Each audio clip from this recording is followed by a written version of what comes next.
Ever wonder why? No matter how hard you work, you feel like you're just treading water? You pay your bills, you chip away at your loans, but that finish line of financial freedom seems to drift further and further away. It's not just you. This feeling is a core feature of a system that's been built over centuries, a system that quietly rebranded slavery as finance. Welcome to Finance House, and today we're pulling back the curtain on the debt pyramid. Let's travel back in time. Historically, control was physical. Think of feudal serfs bound to the land, or slaves bound by chains. Their labor was owned, their lives dictated by a master. It was a brutal, overt system of control. But as societies evolved and cries for freedom grew louder, this overt control became, unfashionable. It was inefficient and led to rebellions. The powers that be needed a new method, something more subtle, more socially acceptable, yet just as effective.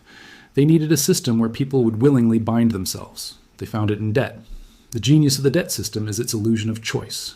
No one forces you to take out a student loan to get an education. No one holds a gun to your head to sign a 30-year mortgage for a home.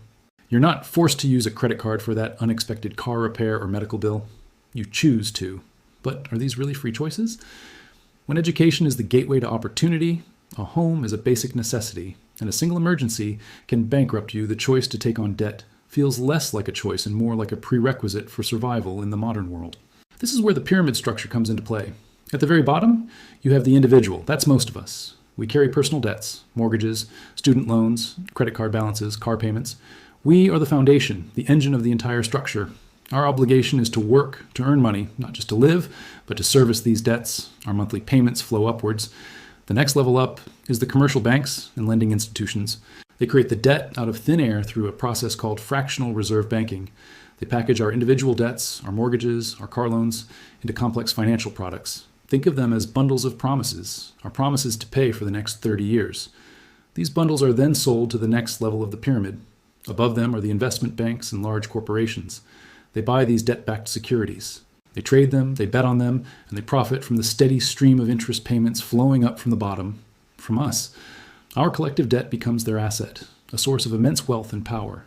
They use this wealth to influence governments and shape policies that ensure the system continues in their favor. And at the very apex of the pyramid, central banks. They control the creation of money itself and set the base interest rates, essentially controlling the cost of debt for everyone below them. They are the ultimate arbiters, the architects of the monetary system that makes this entire pyramid possible. Their decisions can either tighten the screws on debtors or provide temporary relief, but the fundamental structure of upward flowing wealth remains untouched. So how does this mirror old systems of control? In the past, a serf worked the land and gave a large portion of his harvest to the lord. He wasn't paid a wage.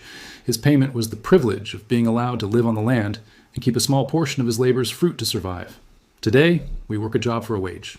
But a huge chunk of that wage doesn't go towards building our own future. It goes directly to servicing our debts. Our mortgage payment is the modern equivalent of giving the lord his share of the harvest. The student loan payment is the tax we pay for the privilege of getting an education.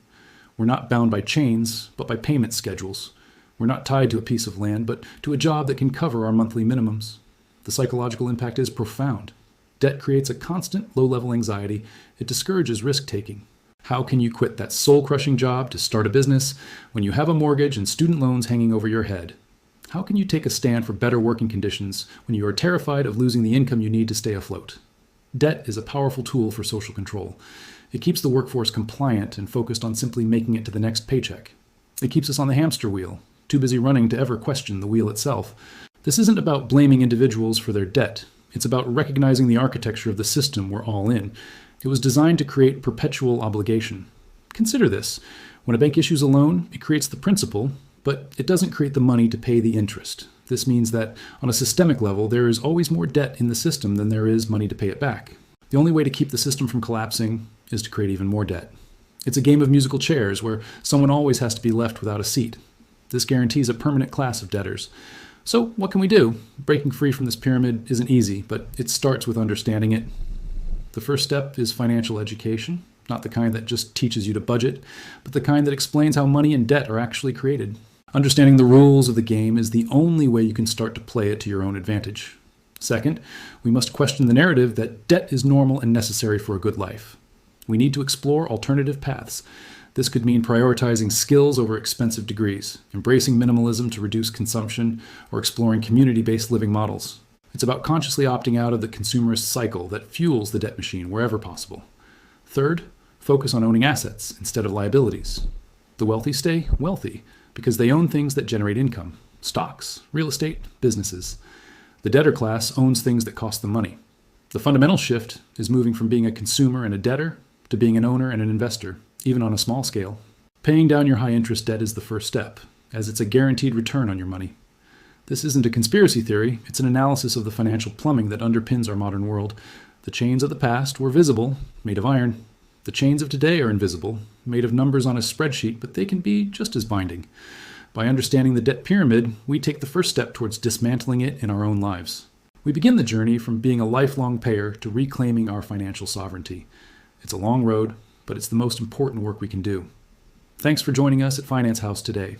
If this conversation sparked something in you, hit that like button, subscribe for more deep dives into the world of finance, and share this video with someone who needs to hear it.